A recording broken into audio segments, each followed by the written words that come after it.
Welcome back to Unite Thru Awareness.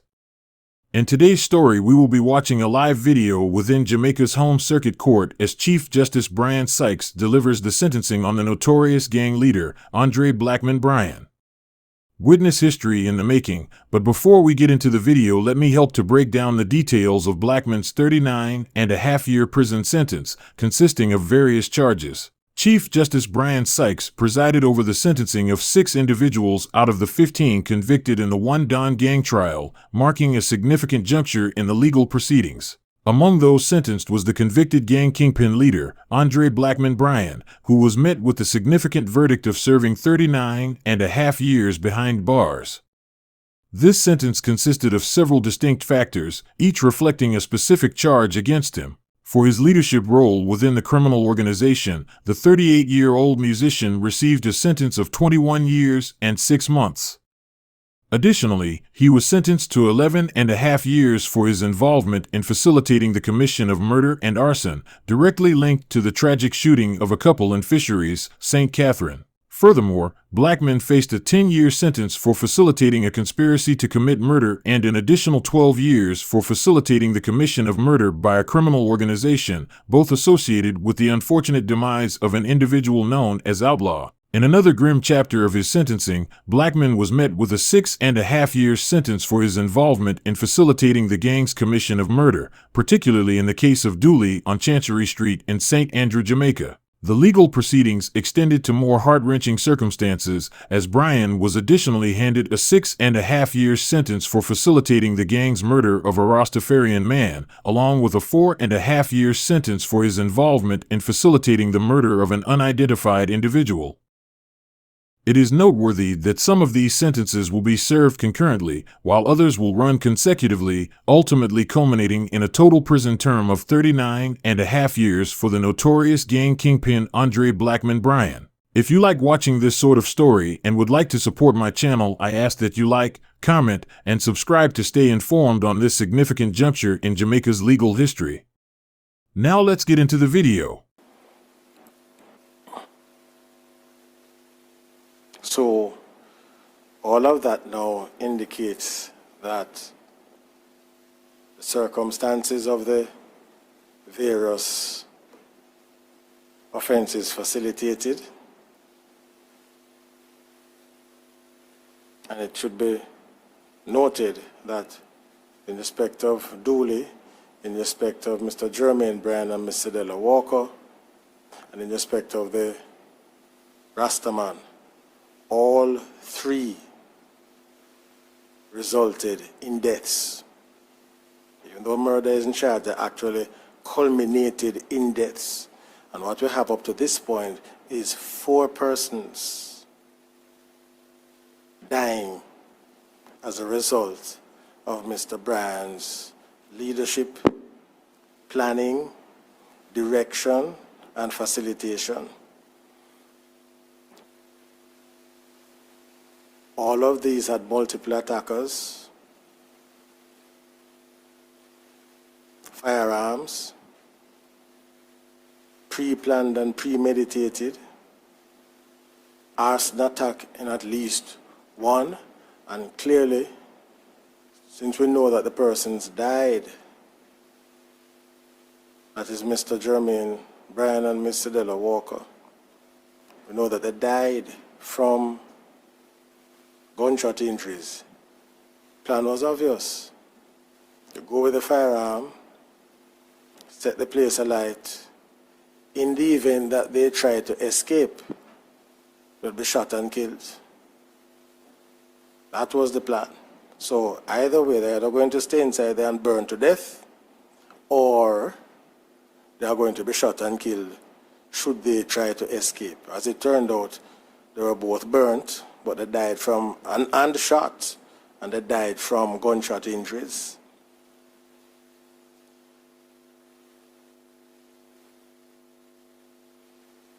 It should be noted as well that killing of the Rastaman, the shooting by the National Police Academy were in broad daylight. indication then, and incidentally, no evidence that anyone was wearing a mask. So this is now a culture of impunity. I can shoot or organize a shooting anywhere, anytime, day and night. Doesn't matter.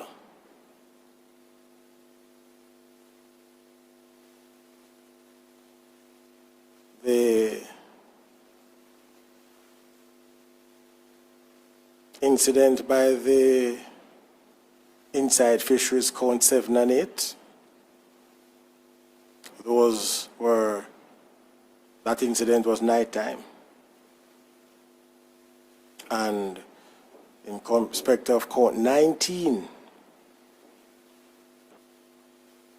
that incident was also daytime. And I should make reference to count 25. That count failed on technical grounds. That is to say, the Crown didn't establish that ICE was alive at the time when the facilitation was done. But what was quite clear was that there was a criminal organization in existence, and they were traveling now from Spanish Town to Yorton in search of the intended target. A number of persons were identified there, including Mr. Bryan, and what appeared to be firearms were taken from top banks in the vehicles up to Yorton and then back to Spanish Town. So all of this showing persistent, consistent course of conduct that involved the use of firearms, either to kill or to cause serious bodily harm, or at the very least, wounding with intent or shooting with intent. All serious offenses. And so the cumulative evidence of the indicted counts, as well as the unindicted instances, clearly shows that Mr. Bryan was a leader of this criminal organization, and one of their purposes was murder and murder involving the use of firearms. Now,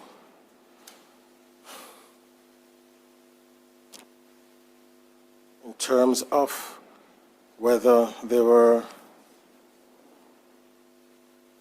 aggravating features, well, let us get to the starting point. In respect of the starting point for leadership of a criminal organization, in these circumstances here, we have identified the multiple attackers, use of guns, pre-planned and premeditation, arson where necessary, some murders committed in daylight, others by night, no evidence of efforts to conceal identity, committed over a period of time on an ongoing basis.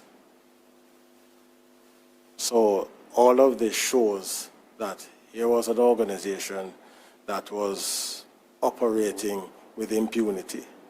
And so leading such an organization suggests that the starting point should be between 25 and 30 years.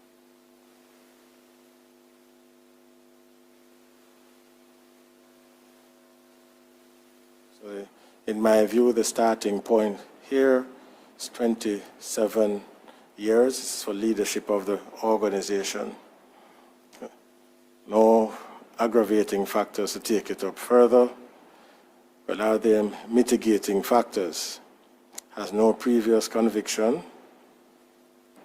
When to looking now at the social inquiry report, was said to have been loved by many in the community who saw him as a positive influence. There were those who thought otherwise. It appears that his father, who began his own life in crime, later became a man of peace, later converted to Rastafarianism, and left that part of his life behind. And the report indicates that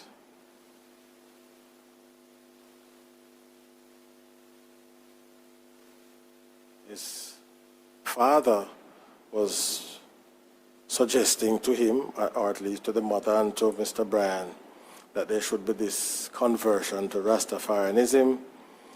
Well, clearly the father's efforts at conversion at that time didn't produce a desired fruit. And it was Rastafarianism for the sake of Rastafarianism. The impression that I got from the report was that the father was saying this is a new way of living. This is a better way of living. So that is what the father was trying to suggest. But as I said, the father's efforts there were not successful.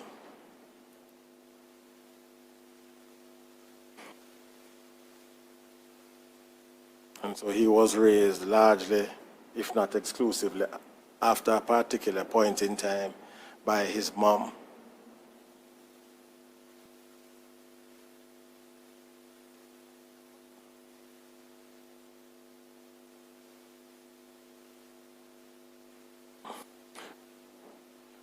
So while we take account of the absence of previous convictions and the opinion of some members of the community, that has to be balanced now against the way in which these crimes were committed and what led up to them. And as I indicated, they have actually resulted in the deaths of 4 persons. And so,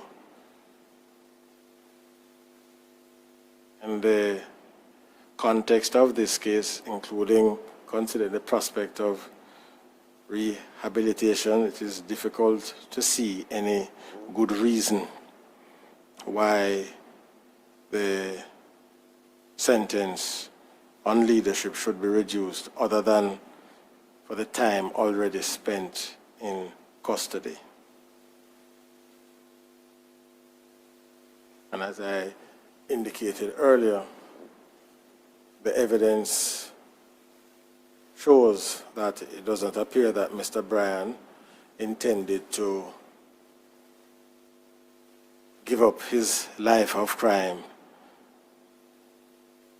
unless or until he was caught by the police, which has now happened. Given the way that the organization operated,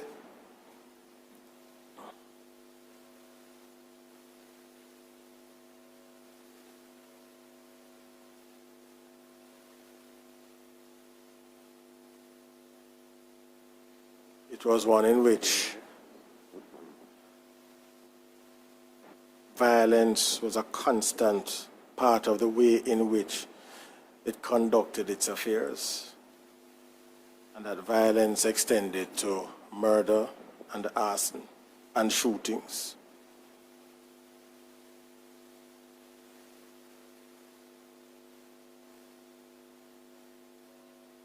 So the sentence now has to be disabling Mr.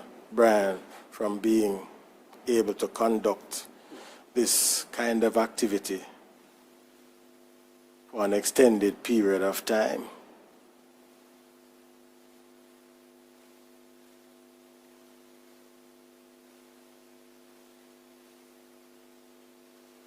Now,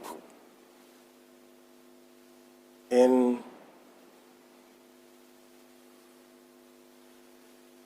his plea mitigation, Mr. McFarlane indicated that Mr. Bryan insists on his innocence, it should not be held against him. Mr. Bryan says he's capable of reform, and I will never say that anybody is incapable of reform as a philosophical idea, as a practical, not as a practical matter, but as a philosophical idea. You can't say nobody or anybody is incapable of reform, but as to whether now, based upon the material, the evidence is there to suggest that. I must confess that I'm hard-pressed to see it, and as I indicated, it was his arrest that interrupted his leadership of the criminal organization.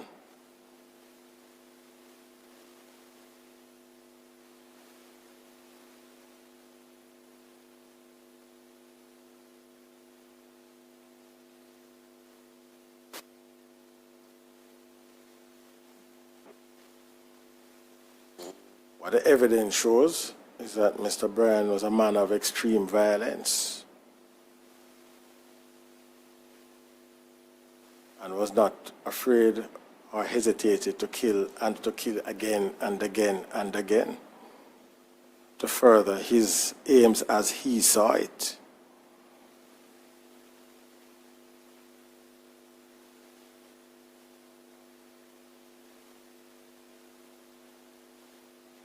Mr. McFarlane indicated, which I agree with, that counts 7 and 8 should be seen together, meaning they relate to the same incident, and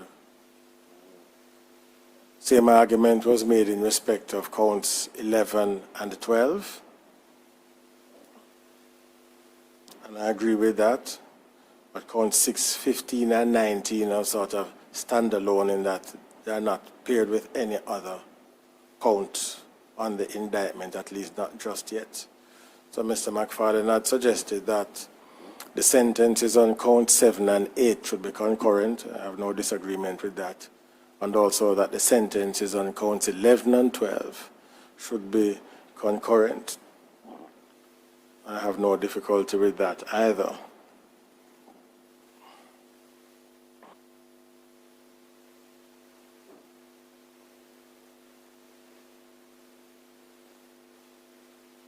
Now for the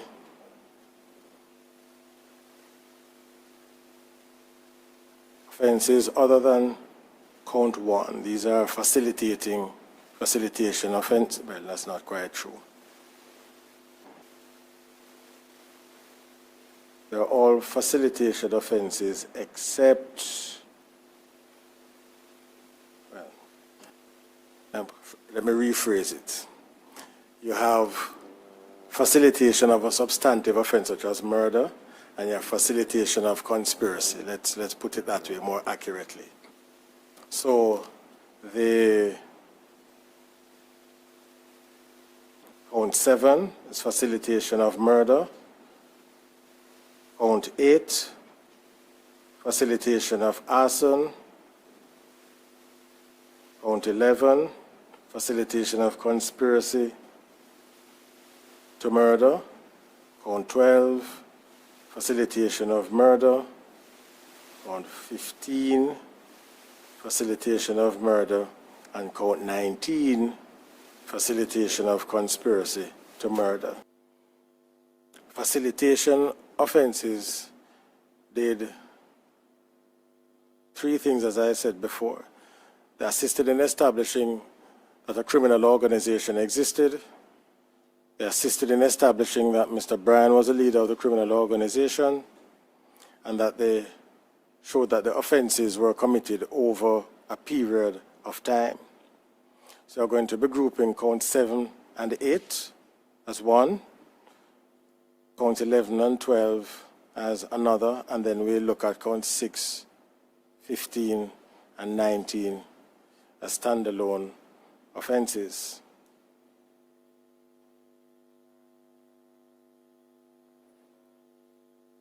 So having regard to the evidence as outlined in respect of counts 7 and 8, where Mr. Bryan was identified as one of the persons by the church who went over, the group of persons, along with the driver who went over to fisheries, and what Mr. Bryan said before he went over to fisheries, they're going to be shelling down over there, and we look at all the circumstances, including the distribution or at least the visible display of what appeared to be firearms, as well as the Molotov cocktail, which was in open, unimpeded view, according to the driver, made it clear that at the very least, mayhem of some kind involving, at the very least, serious bodily harm and possibly property damage would be taking place that evening. And Mr. Bryan facilitated those intended activities and facilitated the actual occurrence of those activities. So bearing in mind all the circumstances concerning count 7 and 8, and keeping in mind that the maximum penalty is 20 years, and keeping in mind as well that in respect of count 7 and 8, death of 2 persons were the outcome of the activity, it is my view that the starting point here should be 17 years for count 7. Right. In respect of count 8, starting point, in my view, should be 17 years as well, since the whole idea of going over there was to either kill the persons by shooting or by burning or both. It turned out that their bodies were burnt inside the house and they died from gunshot injuries. So in either way, whether it was by arson or by shooting, the clear intention was to kill these 2 persons. So the starting point, in my view, for count 17 and 18 should be 17 years. 7 and 8 should be 17 years. No aggravating features to put it up. Question is whether there are any mitigating features to bring it down. Having regard to all the circumstances here, I think it's a standstill, nothing to bring it up or to take it down. So we remain at 17 years for counts 7 and 8. And in particular because it resulted in the death of 2 persons. They resulted in the death of 2 persons.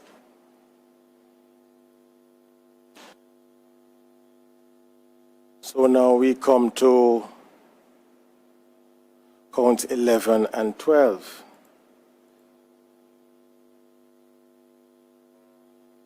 Count 11, facilitating a conspiracy to murder, and count 12, facilitating the actual murder of the same person. Those offenses should be taken together, as in sentences will be concurrent. So what is the appropriate sentence there? Right. So in respect of the conspiracy to murder, facilitating that offense in respect of count 11, yes, it is connected to count 12, but count 12 resulted in the death of one individual as distinct from two. So I think the starting point should be lower. And so, in my view, the starting point for the conspiracy to facilitating the conspiracy to murder should be 10 years. That is on count 11.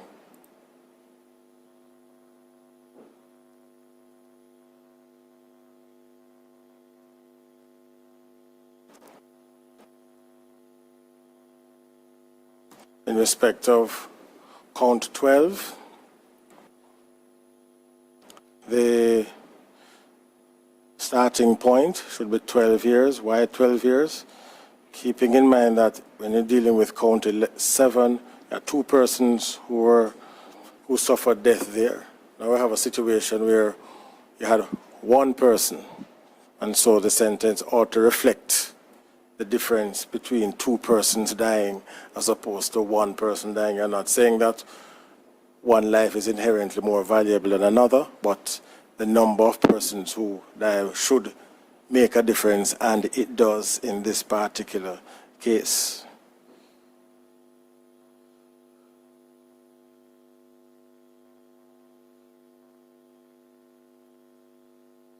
So, in count, did I say what the number of years should be? Respect of count 12? 12 years, right. 12 years, right. Then now you have count 6.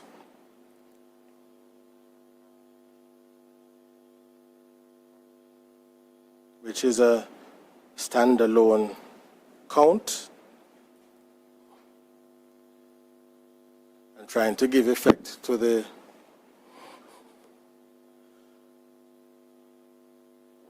different principles and weighing the different principles that I outlined earlier in respect of count 6.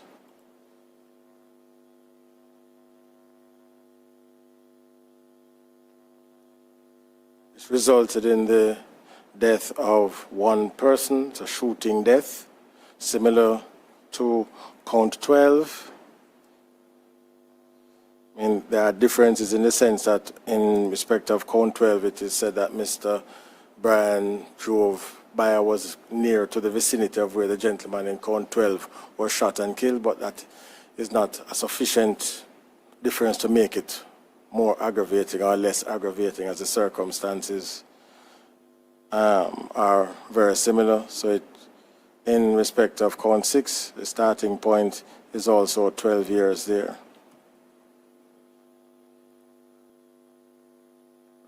Right now at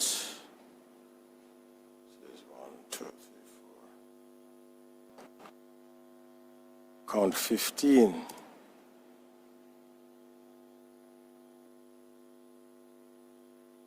That involved the murder of the Rastaman that was facilitated, planned and encouraged by Mr. Bryan. So the starting point there, to me, again, is 12 years.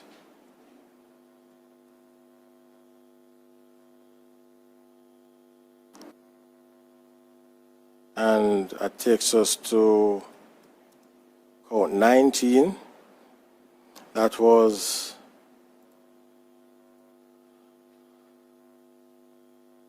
facilitating conspiracy to murder someone unknown, very similar to count 10.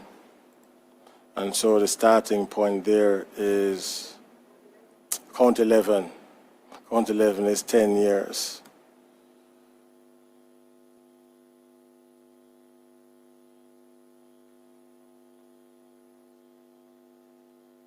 Right. So count 1, I said was 27. Right. So starting point then for count 1, 27 years. Count 7 and 8, 17 years each. Count 11 and 12, count 11, 10 years. Count 12, 12 years. Count 6, 12 years. Count 15, 12 years. Count 19, 10 years. Starting points. Now, as I said, in none of these, I see any aggravating factors to increase the number of years. Are there any mitigating factors in these circumstances to warrant a reduction, other than the fact of no previous convictions? I am not convinced that there are any mitigating factors here to warrant any reduction. So the starting point remains the end point. So what Mr. Bryan has been in custody 5.5 years. So when they take away the 5.5 years, so in count 1, that leaves us with 21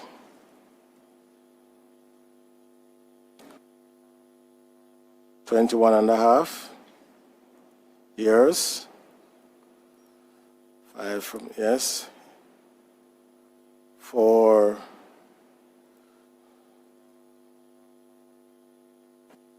count 6,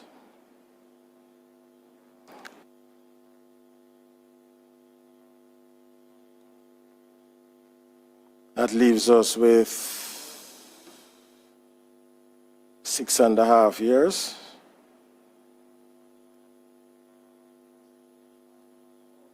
I'm going to reduce for all counts. All counts.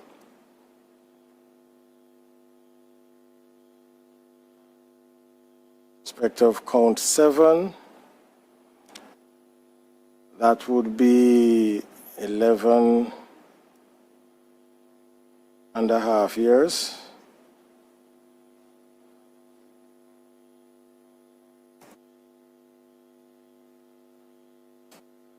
For count 8, it's 11.5 years.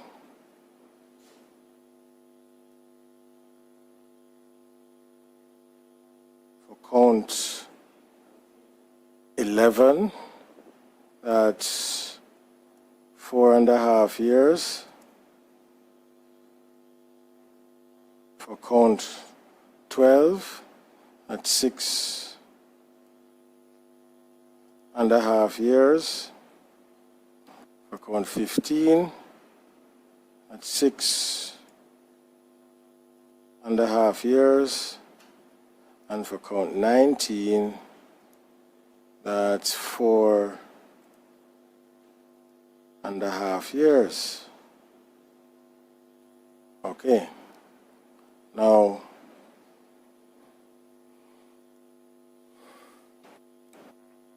I'd said that I'd agreed with Mr. McFarlane that the sentences on counts 7 and 8 should be concurrent. So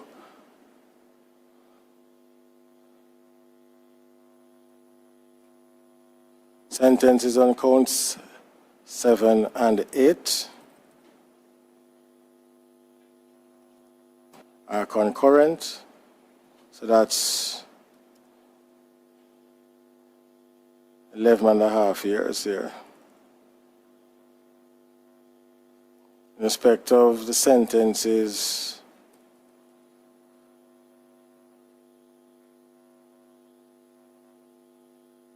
on count 11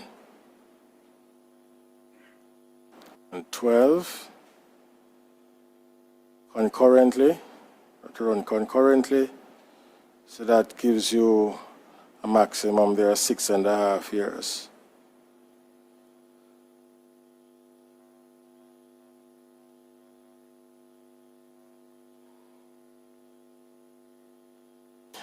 Right.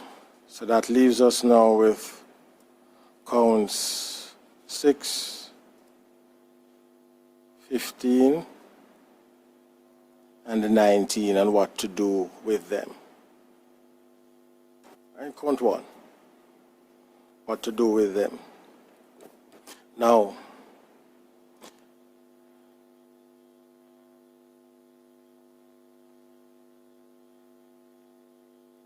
one of the, in this case, I think that the question of consecutive sentences should be considered. What is the principle relating to consecutive sentences? In principle, it's permissible. What the decisions indicate is that where the offenses arise out of the same circumstance, then in principle you should not have consecutive sentences. The court should look to see whether they can have a substantial sentence on the major offense and then the other sentences be made to run concurrently along with the major offense. But consecutive sentences are appropriate if the circumstances are such that the sentences, unless made to run consecutively, would not reflect the true criminality of what was involved. Here we have a gentleman who was a leader and a part of an organization that involved murder, shooting, and at least arson as well. We have a situation in which 4 persons died. Yes, 4. Effect of count 19. So we had Dooley, we had Mr. Bryan, Miss Walker, Outlaw, and who else? And the Rastaman. There's 5 persons who died as a result of his activity. But for, as I said, the quirk in our criminal practice and procedure, he may very well have been prosecuted for the full offense of murder. But we are where we are with that. So, in my view, there should be consecutive sentences to reflect the full scope of the criminality and to ensure that the level of offending, the scale of the offending, the scope of the offending, the extent of the offending are adequately addressed at this phase of the trial.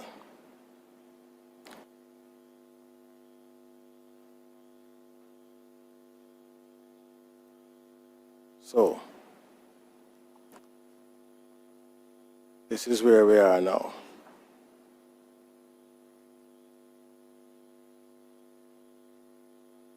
So I have count 1, which is 23 years.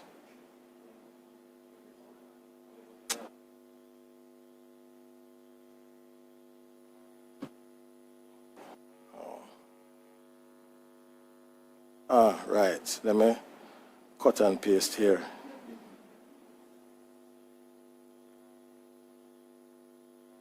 Cut.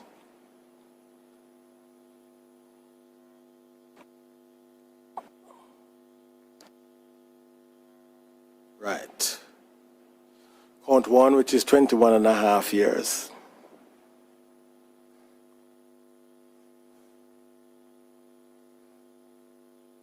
And I had indicated that the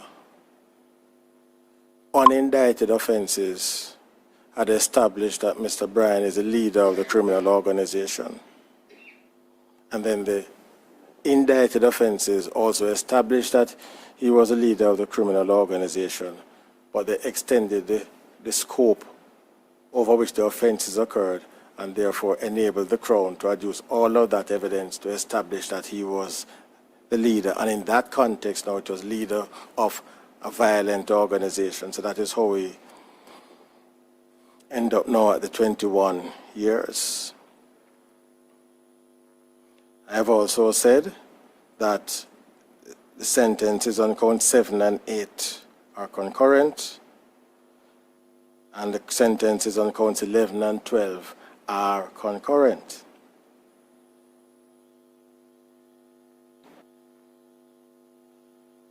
So the sentences now on counts 6, 15, and 19. Yes, count 6, 15, and 19 are to run concurrently with the sentence on count 1. Sentences on 6, 15, and 19 to run concurrently with the sentence on count 1. Got that, Mr. Registrar? Got that? So you have the sentence for count 1 and the sentence for counts 6, 15, and 19 to run concurrently with the sentence on count 1. Got that? Okay. Right. The sentence on counts 11 and 12.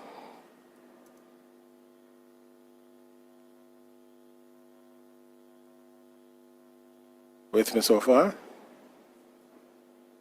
Sentences on counts 11 and 12 to run consecutive to the sentence on count 1. With me so far? And now the sentences on counts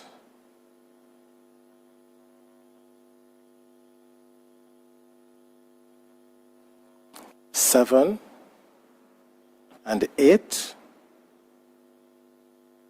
Yes?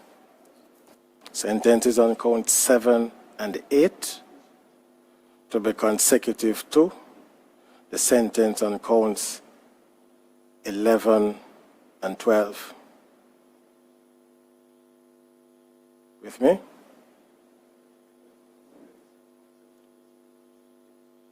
The sentence is on counts 11 and 12. So the sentence on count 6, 15, and 19 concurrently with the sentence on count 1.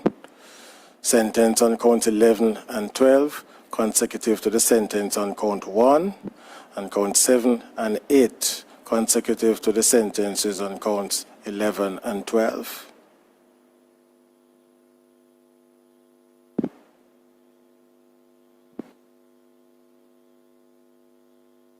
Everybody got that?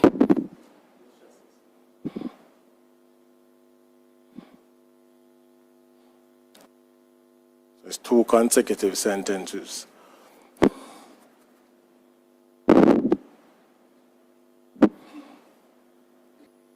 I've covered all the counts. I've covered all the counts, yes?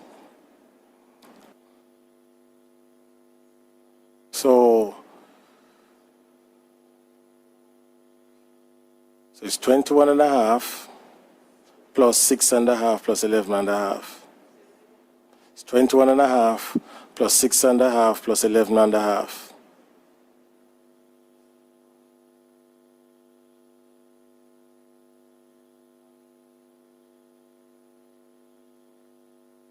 That's a total of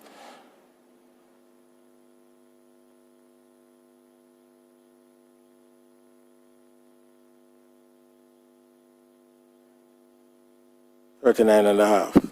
Got that? Got that, Madam Court Reporter? Okay, right. So that's it then for Mr. Bryan. You can please remove him from the dock, please, Mr. Bryan. That's 39.5 years in all. Okay? Right.